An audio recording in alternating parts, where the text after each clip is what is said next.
Hello everyone. Economics chapter one boards के लिए आपको क्या पढ़ के जाना है वो हम डिस्कस कर रहे हैं। इस चैप्टर से मोर ओवर ये इंट्रोडक्शन वाला चैप्टर है। इस चैप्टर से आपको चार क्वेश्चंस है जो अच्छे से करके जाना है।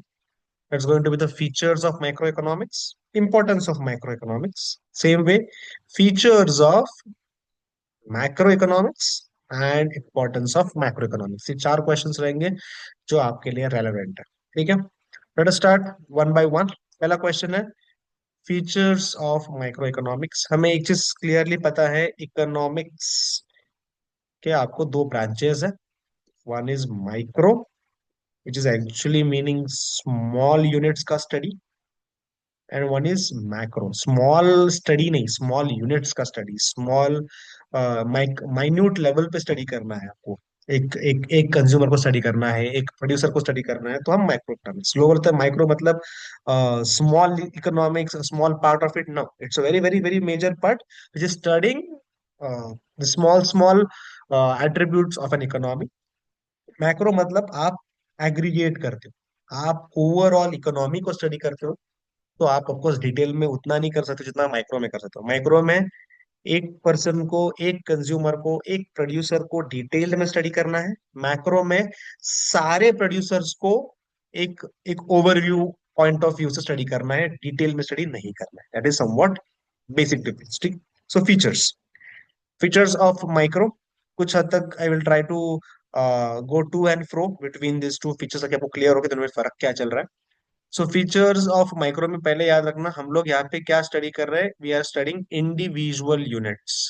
हम स्मॉल इंडिविजुअल यूनिट्स को, जैसे कि एक एक बिजनेस को स्टडी कर रहे हैं, या एक इंडिविजुअल प्राइस लेवल को स्टडी कर रहे हैं, या किसी एक इंडिविजुअल हाउस होल्ड को स्टडी कर रहे हैं। मतलब हम एक बड़े इकोनॉमी की छोटे प्यादे को, छोटे से पैरामीटर को स्टडी कर रहे हैं। तो that is what is study of individual units. वही जब हम मैक्रो में पहुंच जाएंगे तो हम यहाँ पे क्या स्टडी करने वाले हैं, तो we are going to do study of aggregates. Aggregates मतलब इकोनॉमी एज अ होल। आप पूरे इंडिया को, पूरे स्टेट को साथ में स्टडी करोगे। ठीक है, इसमें हम लोग क्या क्या स्टडी करते हैं, वी स्टडी नेशनल इनकम, ठीक है, या नेशनल लेवल एम्प्लॉयमेंट, या जनरल प्राइस लेवल जिसको आप इन्फ्लेशन बोलते हो, या बिजनेस साइकिल्स एक्सेट्रा। ठीक है, सो पहला डिस्टिंग्विश फैक्टर भी हो जाएगा और फीचर वाला फैक्टर भी हो जाएगा कि दोनों में डिफरेंस क्या है। यहाँ पे आप स्टडी कर रहे हो इंडिविजुअल, वहां पे कर रहे हो एग्रीगेट्स को। यहाँ पे हम करते हैं स्टडी ऑफ बेसिकली प्राइजेस, इसलिए इसको प्राइस थियरी बोलते हैं। इसमें हम price of goods and services कैसे डिटरमाइन करना है, क्या है एक ऑप्टिमम प्राइस, क्या है इक्विलिब्रियम प्राइस, उसका स्टडी हम लोग यहाँ पे कर रहे हैं। तो यहाँ पे ज्यादातर फोकस प्राइस रिलेटेड है, गुड्स एंड सर्विसेज का, इसलिए we are going to do price theory in micro economics. Same way when I go to macro, यहाँ पे हम स्टडी कर रहे हैं इनकम। ठीक है, नेशनल इनकम। सो यहाँ पे हम एग्रीगेट डिमांड और एग्रीगेट सप्लाई को स्टडी करेंगे, जिससे मालूम पड़ेगा कि हमारे देश का इनकम क्यों बढ़ रहा है, हमारे देश का इनकम क्यों कम हो रहा है। क्या हमारे देश में महंगाई है, do we have a inflationary situation, या हमारे देश में प्राइसेस गिर रहे हैं, ये हो रहा है डिफ्लेशन। तो what is happening in the economy as far as national income levels are concern, we are going to study that in macro economics, इसलिए इसको इनकम थ्योरी बोलेंगे। ठीक है, सो ये अगेन एक डिस्टिंग्विश फैक्टर भी है और आपके फीचर्स का फैक्टर भी बन जाएगा। ठीक है, सो यहाँ पे जो आप इक्विलिब्रियम स्टडी कर रहे हो, that is going to be a partial equilibrium. ठीक है, इक्विलिब्रियम मतलब बेसिकली क्या, a balance between two factors. हम बोलते हैं ना कि अगर आप सीसॉ देखते हो, सो ये यहाँ पे जो ये जो पोजीशन है कि जहाँ पे दोनों ही लेवल, दोनों ही सीट एग्जैक्टली एक दूसरे के सामने है। अगर आप सीसॉ पे ऐसे हो तो ये इम्बैलेंस है, ऊपर नीचे है तो इम्बैलेंस है। जब दोनों एकदम एक साथ बैलेंस्ड रहेंगे, वो जो पैरामीटर है, वो जो लेवल है, उसको बोलते हैं इक्विलिब्रियम। ठीक है, macro economics deals with partial equilibrium which analyzes equilibrium of an individual unit. ठीक है, it isolates an individual unit from other forces and studies its equilibrium independently. हम यहाँ पे एक इंडिविजुअल को बाकी दूसरे यहाँ पे बहुत सारे assumptions हैं, ठीक है। whenever we are doing micro economics बहुत सारे assumptions पे काम करते हैं कि हम लोग बहुत सारे फोर्सेस जो एक इंडिविजुअल को अफेक्ट कर सकते हैं उन सबको हम पकड़ेंगे एज कांस्टेंट, और उसको हम कर देंगे पूरे के पूरे इकोनॉमी से अलग और उसको स्टडी करेंगे। शायद वो चीज किसी दूसरे के ऊपर एज इट इज अप्लाई करे या ना करे, ये क्वेश्चन मार्क है। जरूरी नहीं करना ही चाहिए। If you are doing a study on mister A और आपको जो आउटपुट मिलता है वही मिस्टर बी के ऊपर भी आउटपुट मिलेगा, ऐसा जरूरी नहीं है। So it is going to give you equilibrium for each person separately. It's not going to give you an overall equilibrium. ठीक है। जबकि जब हम मैक्रो में जाते हैं, यहाँ पे हम बात कर रहे हैं equilibrium which is at a generalistic level, सबके लिए अप्लाई होगा। ठीक है। यहाँ पे हम behaviour of large aggregates totality में देख रहे हैं, इस जिसमें हम डिमांड सप्लाई और prices of the whole economy को स्टडी करेंगे। तो एक तरह से हमें एक जनरलिस्टिक व्यू, एक जनरलिस्टिक अंडरस्टैंडिंग ऑफ द इकोनॉमी आ जाएगा अगर हम मैक्रो में स्टडी करते हैं। ठीक है। देन यहाँ पे आपको रखना है याद, वो है ठीक है, some other things over here is, यहाँ पे जो हम मेथड यूज कर रहे हैं it is called a slicing method. Slicing मतलब तोड़ना। Yes, you are trying to slice करते हैं ना, हम किसी फ्रूट का स्लाइस बनाते हैं, मतलब we are trying to break, we are trying to split, trying to divide. So आप इकोनॉमी को डिवाइड करते हो छोटे छोटे यूनिट्स को, और ईच यूनिट को आप स्टडी करते हो डिटेल में। That is called slicing method. जबकि यहाँ पे आपको मेथड कौन सी है, that is called as a lumping method. Lumping method मतलब आप एक दो पैरामीटर को स्टडी नहीं कर रहे हो, आप सबको साथ में स्टडी कर रहे हो। You are studying the whole economy. उसके एक छोटे से पार्ट को स्टडी करने के बजाय हम लोग पूरे इकोनॉमी को स्टडी कर रहे हैं। तो that is nothing but a lumping method which is followed in macro economics. ठीक है। देन और आपको क्या पॉइंट है जो आप याद रख सकते हो? ओके।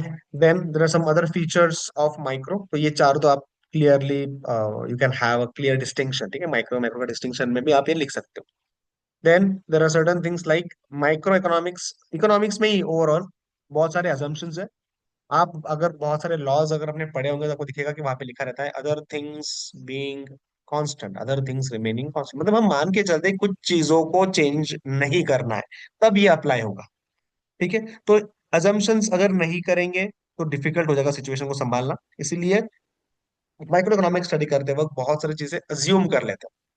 जब हम डिमांड का लॉ पढ़ते हैं हम अज्यूम कर लेते हैं कि कंज्यूमर जो है वो रैशनल कंज्यूमर है, कंज्यूमर की टेस्ट नहीं बदलेगी, गवर्नमेंट के रूल्स नहीं बदलेंगे।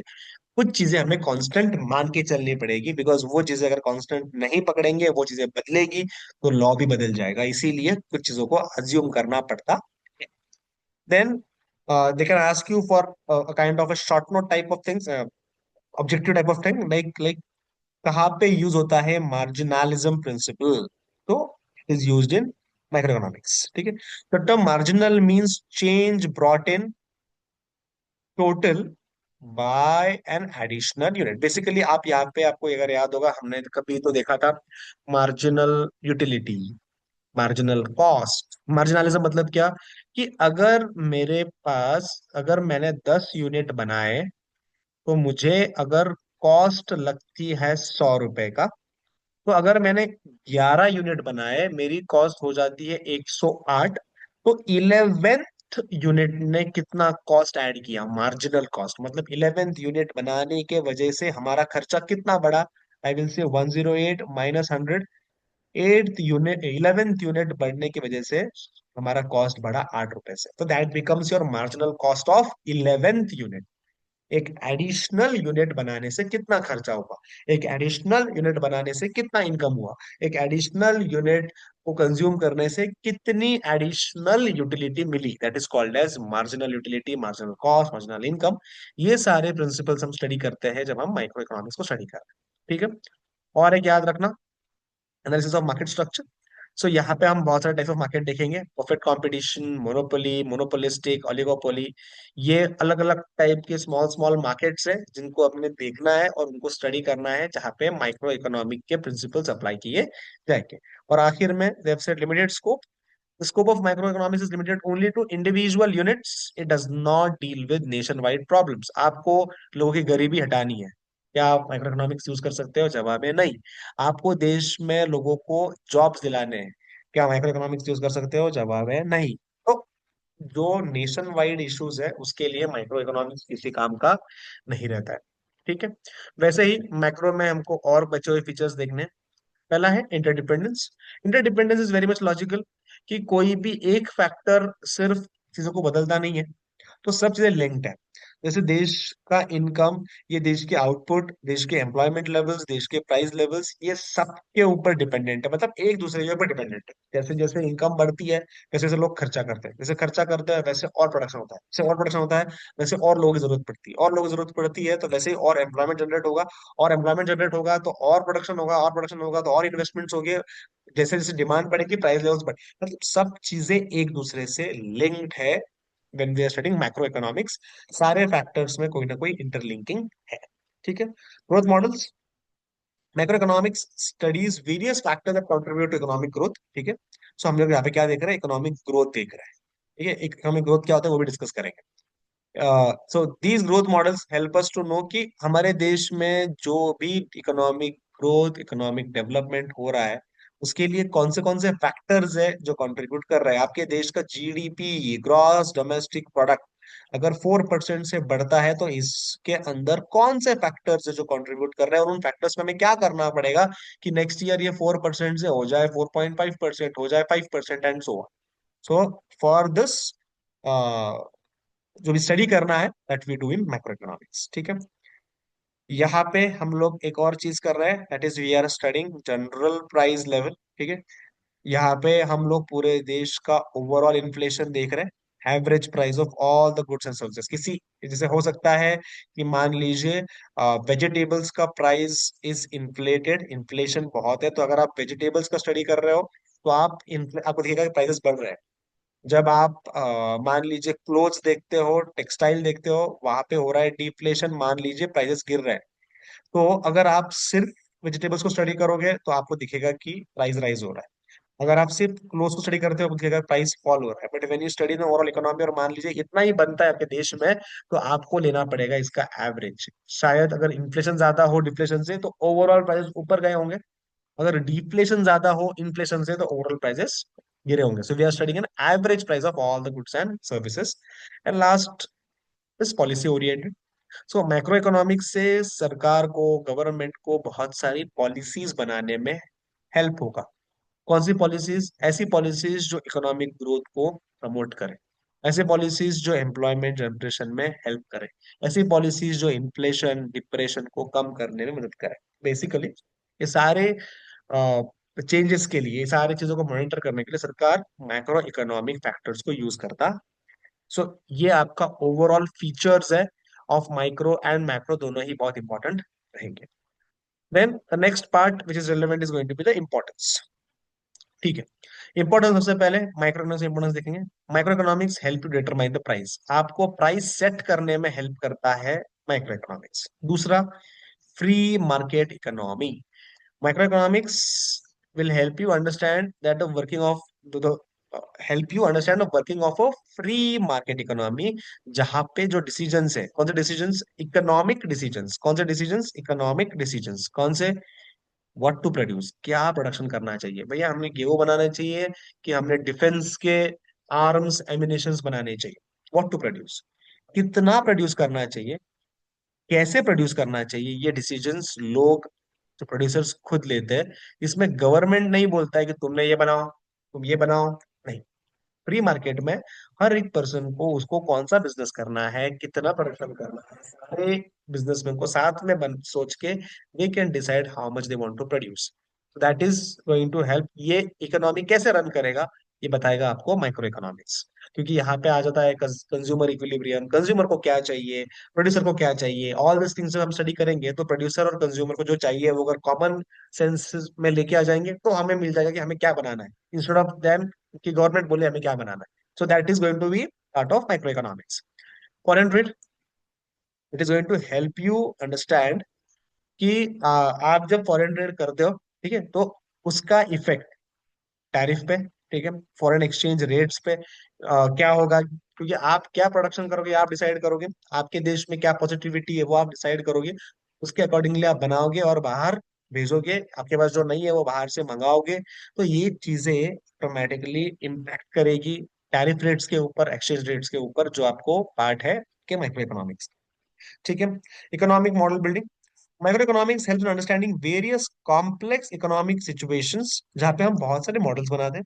ठीक है, सो ये मॉडल्स आपको हेल्प करेंगे understand various concepts, analysis to understand कि कौन से फैक्ट हम लोग वो मॉडल देखते हैं ओवर द पीरियड। आप अगर इकोनॉमिक्स का पूरा फ्लो देखोगे तो उसमें बहुत सारे मॉडल्स डिस्कस किए गए, तो उन मॉडल्स से आपको इकोनॉमिक डिसीजंस लेना इजी हो जाएगा। सेम वे आपको जो बिजनेस डिसीजंस लेने हैं वो भी इजी हो जाएंगे अगर आप माइक्रो इकोनॉमिक्स के प्रिंसिपल्स को फॉलो कर पाए तो। टेकिंग क्रूशियल डिसीजंस, उसके लिए माइक्रो इकोनॉमिक्स हेल्पफुल है।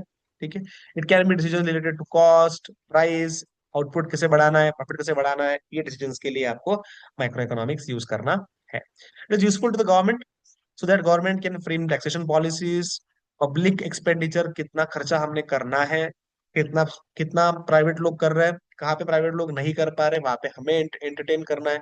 All this things can be done by the government, कैसे रिसोर्स को अलोकेट करना है and so on. And finally it is a basis of welfare economics. Welfare economics मतलब क्या, आपके देश का रिसोर्सेस सबसे बेस्ट यूज होना चाहिए, आपके देश की सच में, आपके जो लोग रहते हैं उनकी सच में लाइफ में कोई डेवलपमेंट, कोई इम्प्रूवमेंट आना चाहिए। सिर्फ गुड्स की प्राइस बढ़ जाने से, आपका देश का इनकम बढ़ जाने से आपका देश प्रोग्रेस नहीं करता है। तो how is social welfare attend, जब लोगों की सच में स्टैंडर्ड ऑफ लिविंग बढ़ेगी, सच में इनकम जनरेटिंग कैपेसिटी बढ़ेगी, तो वो चीजें फोकस करते हैं हम माइक्रो इकोनॉमिक्स। ठीक है, तो ये सारे इंपॉर्टेंस के फैक्टर्स है, रेलेवेंट है। ज्यादा तो ऑफकोर्स फीचर्स आर मोर, ज्यादा स्ट्रेस आपको फीचर्स के ऊपर देना है, सेकेंडरी प्रायोरिटी में आता है आपका इंपॉर्टेंस। ठीक है, same way goes for importance of macro economics. उसमें क्या क्या ध्यान रखोगे आप। सो मैक्रो इकोनॉमिक्स का सबसे पहला फायदा है कि आपको पूरे देश का फंक्शनिंग समझ में आ जाएगा कि पूरा इकोनॉमिक सिस्टम कैसे चलता है। ठीक है, जिस क्योंकि हम लोग यहाँ पे एग्रीगेटिव वेरिएबल स्टडी कर रहे हैं, हम यहाँ पे कॉम्प्लेक्स इकोनॉमिक सिस्टम स्टडी कर रहे हैं, जिससे हमें समझ में आ जाएगा कि हमारे देश में कौन सी चीजें कैसे चेंज हो रही है। It will help us to understand economic fluctuations, क्यों हो रहा है ये फ्लक्चुएशंस, क्यों हमारे देश का इनकम बढ़ रहा है, क्यों हमारे देश का इनकम घट रहा है, क्यों हमारे देश का एम्प्लॉयमेंट बढ़ रहा है, क्यों हमारे देश का एम्प्लॉयमेंट घट रहा है। बिकॉज उस हिसाब से हमें उसके ऊपर कंट्रोल मेजर्स लगाने, सरकार को उसके ऊपर सोचना है कि हमें इसके लिए क्या करना है जिससे कि ये ना ज्यादा बहुत ज्यादा बढ़े, ना बहुत कम घटे, इट शुड बी बैलेंस्ड। सो ये देखने के लिए, इकोनॉमिक फ्लक्चुएशंस को स्टडी करने के लिए मैक्रो इकोनॉमिक्स बहुत काम का है। तीसरा बहुत इंपॉर्टेंट है, आपको आपकी देश, बिकॉज आपका देश ग्रो कर रहा है कि नहीं कर रहा है, इसका एक पैरामीटर है नेशनल इनकम। तो नेशनल इनकम को स्टडी करना, आपके देश के लोगों का रियल लाइफ में कुछ चेंज हुआ कि नहीं हुआ वो देखना, उसके लिए नेशनल इनकम की स्टडी करना very very very very important. और नेशनल इनकम की स्टडी हम करते हैं अंडर मैक्रो इकोनॉमिक्स, तो इसीलिए मैक्रो इकोनॉमिक्स बहुत इंपॉर्टेंट है कि वो आपको देश की इनकम स्टडी करने के लिए हेल्प करता है। साथ साथ वो आपको बताएगा कि आपके देश में इकोनॉमिक डेवलपमेंट हुआ है या नहीं हुआ, इकोनॉमिक ग्रोथ हुआ है तो ठीक है, बट इकोनॉमिक डेवलपमेंट भी होना चाहिए। कैसे, सच में हमारे देश में गरीबी कम होनी चाहिए, inequalities of income and wealth, अमीर बहुत अमीर हो रहा है, गरीब बहुत गरीब हो रहा है, वो नहीं होना चाहिए, ये डिफरेंस कम होना चाहिए, स्टैंडर्ड ऑफ लिविंग सुधरना चाहिए सबका। ये हुआ कि नहीं हुआ है वो देखने के लिए हम इकोनॉमिक डेवलपमेंट को स्टडी करते हैं, जो again part of macro economics. साथ ही साथ how is the economic performing, I told you already, national income बताता है आपको कि देश कैसा परफॉर्म कर रहा है, वही वापस रिपीट हुआ है कि देश की परफॉर्मेंस दिखाने के लिए आपको नेशनल इनकम को स्टडी करना है, और वो आता है under macro economics. Study of macro economic variables. ठीक है, तो आपको अगर इकोनॉमी को स्टडी करना है तो आपको total income, output, employment, total price जो स्टडी करना पड़ेगा, और वो सबका स्टडी हम करते हैं मैक्रो इकोनॉमिक्स में। और आखिर में लेवल ऑफ एम्प्लॉयमेंट, कि हमारे देश में, वापस ये एक्चुअल में पार्ट इसी का होना चाहिए था, अलग से पॉइंट बना दिया है that macro economics helps to analyse the general level of employment and output, ये भी एक्चुअल में मैक्रो इकोनॉमिक वेरिएबल ही। तो इन जनरल ओवरऑल इकोनॉमी को स्टडी करना कि government economic growth, economic development के लिए इफेक्टिव स्टेप्स ले सके, उसके लिए जो कुछ भी सरकार को करना है उसका स्टडी उनको मिलेगा माइक्रो इकोनॉमिक्स। साथ ही साथ माइक्रो इकोनॉमिक्स से आप एक individual general price individual prices के ऊपर स्टडी करोगे, आप इंडिविजुअल लोगों की इनकम के ऊपर स्टडी करोगे, जिससे समझ में आएगा कि at a smaller level, of course if you add keep on adding the small units, एक बड़ा यूनिट बन जाएगा। तो जब हम बात करते हैं माइक्रो इकोनॉमिक्स के मतलब वो सिर्फ स्पेसिफिक एरिया की बात नहीं कर रहे। हम जब ऐसे ही बहुत सारे माइक्रो को स्टडी करते हैं तो अपने आप उसका एग्रीगेट मैक्रो ही बन जाता है। तो वो आपको हेल्प करेगा कि जनरली आपके देश में क्या हो रहा है, what should a business do to reduce the expenses, increase the profits, how will the consumers be satisfied, how will the nation grow। ये सारी बातें माइक्रो और मैक्रो एक्चुअल में दोनों साथ में हार्मनी में काम करके आपको अचीव करके देते हैं। ठीक है, तो इस चैप्टर से आपको टोटल 4 क्वेश्चंस करना है, that is features of both micro and macro and importance of both micro and macro. ठीक है, नेक्स्ट वीडियो में हम चैप्टर नंबर 2 की डिस्कशन करेंगे। Thank you so much.